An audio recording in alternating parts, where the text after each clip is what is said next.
يمشون على الأرض حونا وإذا خاطبهم الجاهلون قالوا سلاما رب اشرح لي صدري ويسر لي أمري واحلل عقدة من لساني يفقهوا قولي رب زدني علما تمام قسم کی تعریف وحدہ لا شریک ہے جس نے حق غریب انسان کو پیدا کیا اشرف المخلوقات بنایا جناب محمد رسول اللہ صلی اللہ علیہ وسلم کا امتی ہونے کا شرف درود و سلام پر جناب محمد رسول اللہ صلی اللہ علیہ وسلم پر آپ کے اعلیٰ صاحب حاضرین میں نے خطبہ مسنونہ کے بعد قرآن کریم کی سورہ فرقان سے لاسٹ رکوع کی دوسری آیت تلاوت کی سورۃ الفرقان کے آخری رکوع ہے اس آیت کے مناسبت سے آج میں آپ کے سامنے جنتی قوم اس موضوع پر چند منٹ عرض کروں گا دیکھیے کسی بھی بچے یا بڑے بوڑھے کسی سے بھی آپ سوال کر لیں کہ آپ نماز کیوں پڑھ رہے ہیں روزہ کیوں کر رہے ہیں یا آپ کی زندگی کے مقصد کیا ہے تو جواب یہی ہے میری زندگی کا مقصد اللہ کی رضا اور اس کے بدلے موضوع بہت امپورٹنٹ ہے اللہ تعالیٰ نے عباد الرحمن کی اپنے بندوں کی کچھ صفت بتائی صفت کیا ہے وَعِبَادُ الرَّحْمَنِ الَّذِينَ يَمْشُونَ عَلَى الْأَرْضِ حَوْنًا وَإِذَا خَاطَبَهُمُ الْجَاهِلُونَ قَالُوا سَلَامًا اللہ کے نیک بندے رحمان کے نیک بندوں کی پہچان یہ ہے جب وہ زمین کے اوپر چلتے ہیں عاجزی اور انکساری کے ساتھ چلتے ہیں تکبر کے ساتھ نہیں چلتے زمین کے اوپر انتہائی عاجزی انکساری کے ساتھ نرمی سے چلتے ہیں وَإِذَا خَاطَبَهُمُ الْجَاهِلُونَ قَالُوا سَلَامًا اور اگر ان کی مدبر ان کی ملاقات جاہلوں سے ہو جائے وہ جاہلوں سے مخاطب ہو جائے یا جہالت جاہل اس کے ساتھ جہالت ظاہر کرنے لگے وہ جاہلوں سے دماغ نہیں لگاتے وہ جاہلوں سے مدبھیڑ نہیں کرتے وہ جاہلوں پر اپنی صلاحیت برباد نہیں کرتے بلکہ وہ ان کو سلام کہتے ہوئے گزر جاتے ہیں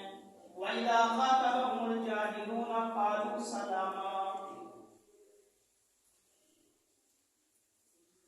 وَالَّذِينَ يَبِيتُونَ لِرَبِّهِمْ سُجَّدًا وَقِيَامًا رحمان کے نیک بندوں کی جنتی بندوں کی تیسری صفت یہ ہے تیسری پہچان یہ ہے کہ ان کی راتیں نرم گرم بستروں سے الگ رہتی ہیں ان کی راتیں نرم گرم بستروں سے الگ رہتی ہیں اور وہ لمبے سجدوں اور قیاموں میں رات گزارتے ہیں اللہ کی عبادت میں رات گزارتے ہیں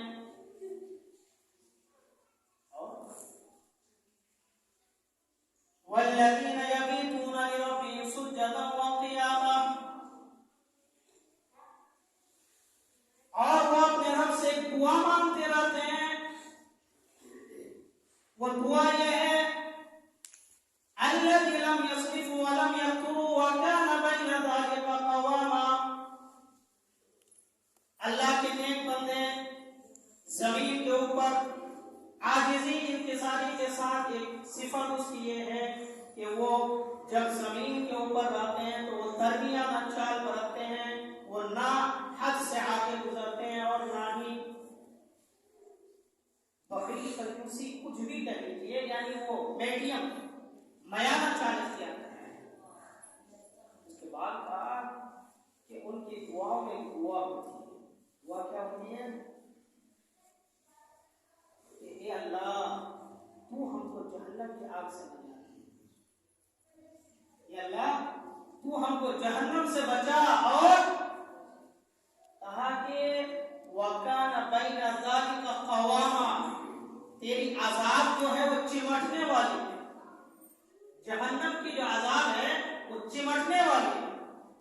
کہا کہ اللہ تو ہم کو جہنم کے عذاب سے نجات دے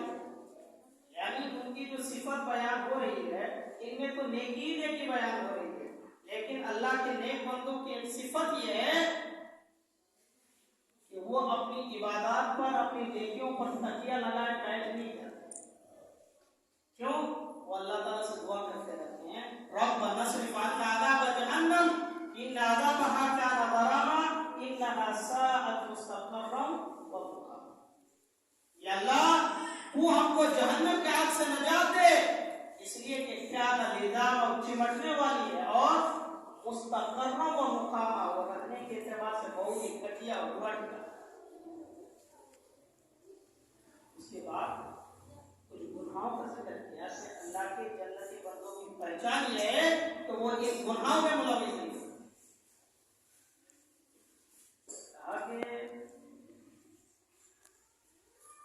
والذین تدعون من دون اللہ مع اللہ الہا آخر، وہ اللہ کے علاوہ کسی اور کو نہیں پکارتے، وہ اللہ کے ساتھ کسی کو شریک نہیں بناتے۔ ولا يقتلون النفس التي حرم الله الا بالحق، اور کسی ایسی جان کو قتل بھی نہیں کرتے جس کے قتل کو اللہ تعالیٰ نے حرام کر دیا ہے مگر حق کے ساتھ۔ اگر کوئی قتل کے حامل ہے تو اس کی قتل کرتے ہیں، یعنی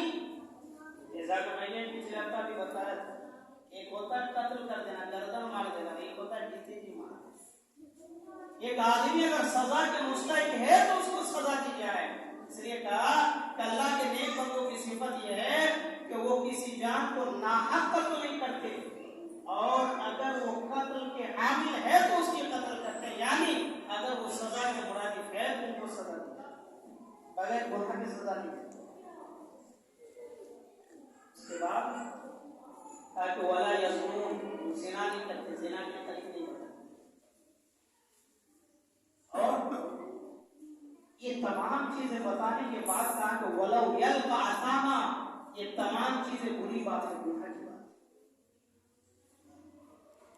معلوم یہ ہوا کہ اللہ کے نیک بندوں کی پہچان جو سب سے بڑی بات یہاں پہ خلاصہ سامنے آئی وہ یہ وَلَمْ يَكْفُرُوا وَكَانَ بَيْنَ ذَلِكَ قَوَامًا، کہ اللہ کے نیک بندوں کی پہچان یہ ہے کہ اس کے اندر تکبر نہیں ہوتی ہے، وہ اسراف نہیں کرتے اور وہ بغی کی کنجوسی نہیں کرتے، بلکہ وہ درمیانہ چال کرتے ہیں۔ یہ ایک چیز یاد رکھیے، آگے اور بھی اللہ تعالیٰ نے اب 18واں پارہ میں سورہ مومنون کی اسٹارٹنگ میں بتایا، یہاں پر بھی کامیاب مومن کی صفت بتائی، جنتی لوگوں کی پہچان بتائی۔ وہ کیا ہے؟ قد افلح المؤمنون،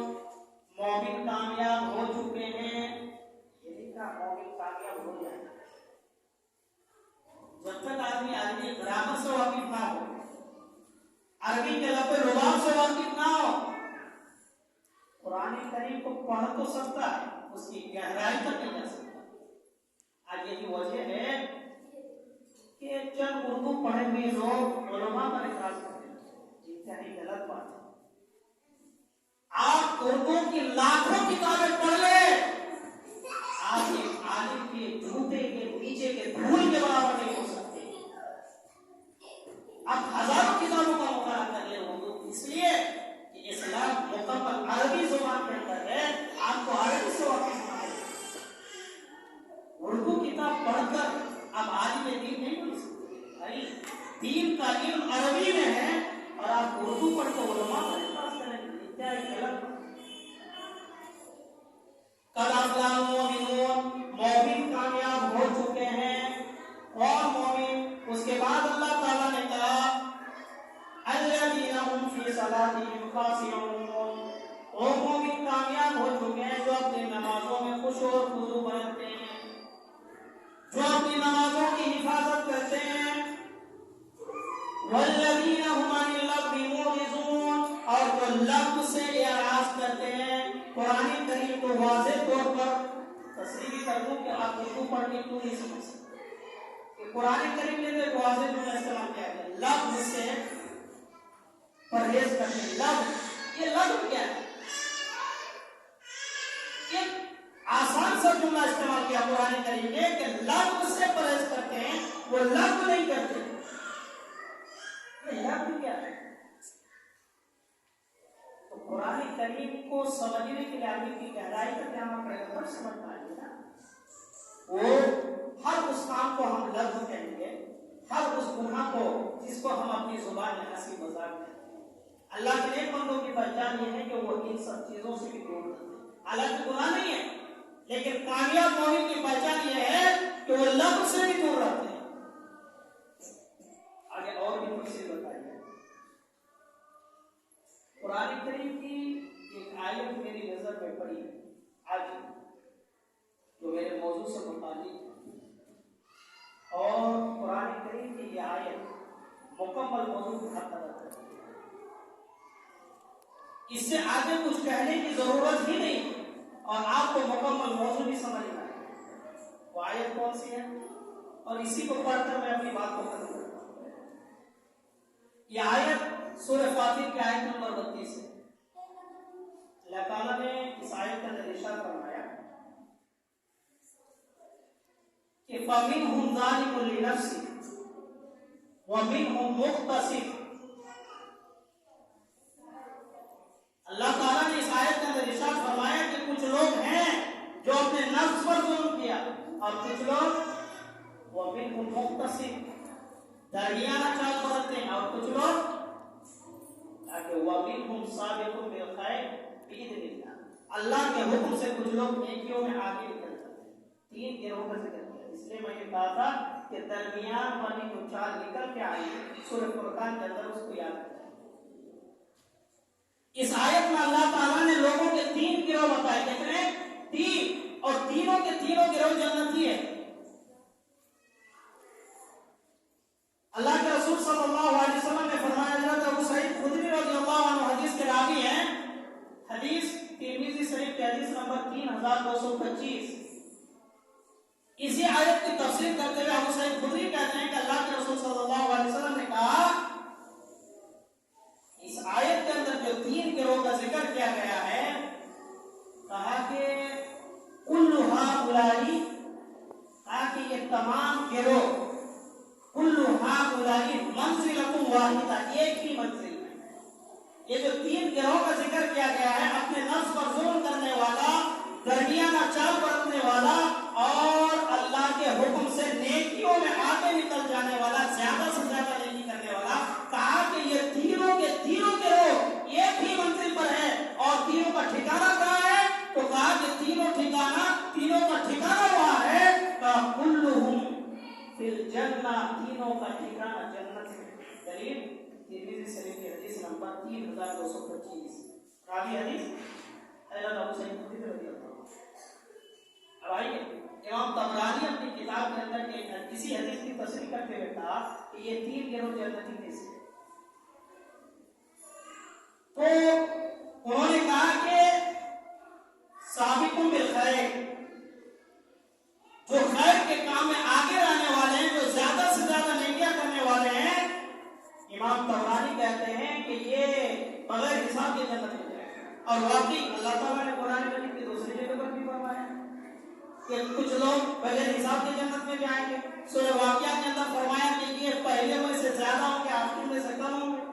ثُلَّةٌ مِّنَ الْأَوَّلِينَ وَقَلِيلٌ مِّنَ الْآخِرِينَ۔ تو جو زیادہ سے زیادہ نیکیاں کرنے والا ہے، جن سے گناہ کوئی سرپت نہیں ہوتی ہے، صرف نیکیاں کرتے ہیں، کہا کہ اللہ کے وہ بندے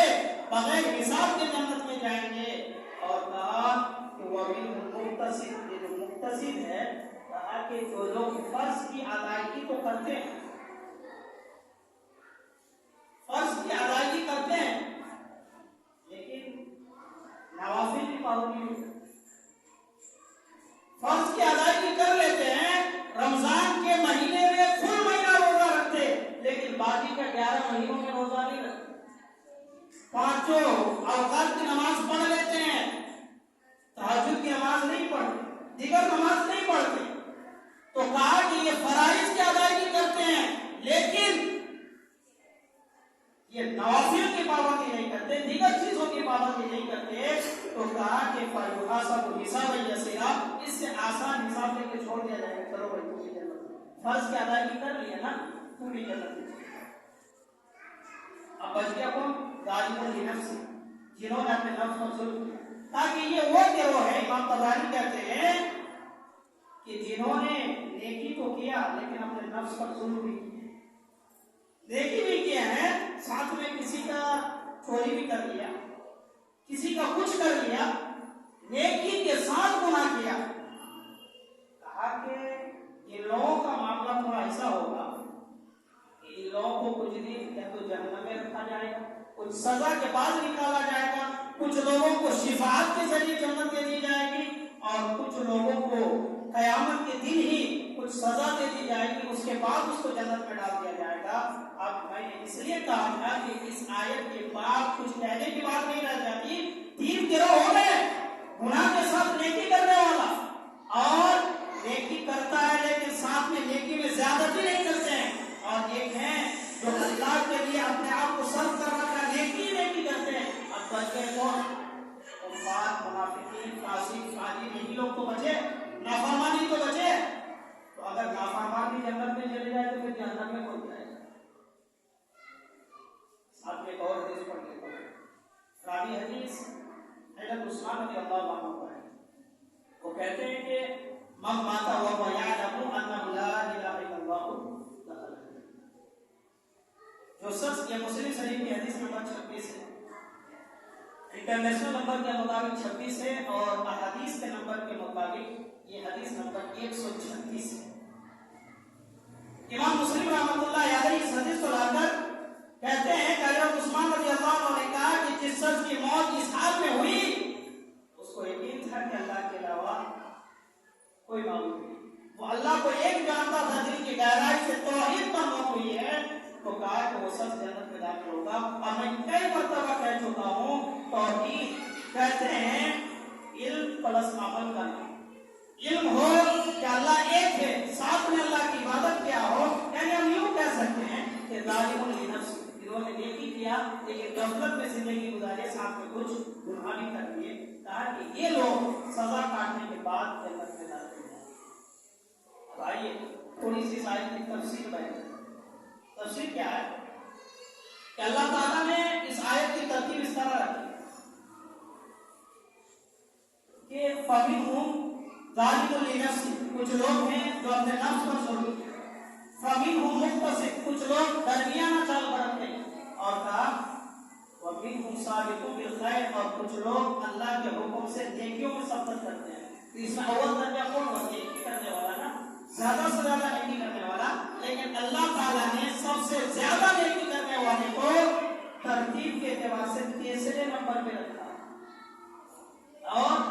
بیچ والے کو بیچ ہی پہ رکھا ہے۔ ظالم لنفسہ جو کم درجے کا ہے اس کو سب سے لاسٹ میں ہونا چاہیے، لیکن اللہ تعالیٰ نے اس کو پہلے لا کے ذکر کیا۔ اس لیے میں نے کہا کہ صرف اردو سے دین کو نہیں سمجھ سکتے، عربی سے واقف ہونا۔ دیکھیے اس آیت کی تفسیر میں علماء لکھتے ہیں کہ اللہ تعالیٰ نے ظالم لنفسہ کو اس لیے بیان کیا پہلے کہ گناہ کرنے والا اللہ کی خشیت سے ڈر نہ جائے، ان کو یہ ڈر نہ ستانے لگے کہ کہیں اللہ تعالیٰ مجھ پر رحم نہ کرے اور مجھے جہنم میں ڈالے۔ اس لیے اللہ تعالیٰ نے اسی بات کو سورہ سجدہ کے اندر بھی فرمایا تتجافى جنوبهم عن المضاجع يدعون ربهم خوفا وطمعا، کہ اللہ کے نیک بندوں کی پہچان یہ ہے کہ وہ اللہ کو بلاتے خشیت اور امید کے ساتھ، خوف اور طمع کے ساتھ۔ تو علماء جو اس کی تفسیر بیان کرتے ہیں وہ یہ کہ ظالم لنفسہ کو پہلے اس لیے لایا گیا کہ آدمی یہ ذہن میں تصور نہ کر لیں کہ اللہ تعالیٰ مجھے معاف کرنے والا نہیں ہے، وہ اللہ کی رحمت سے نا امید نہ ہو جائے۔ اور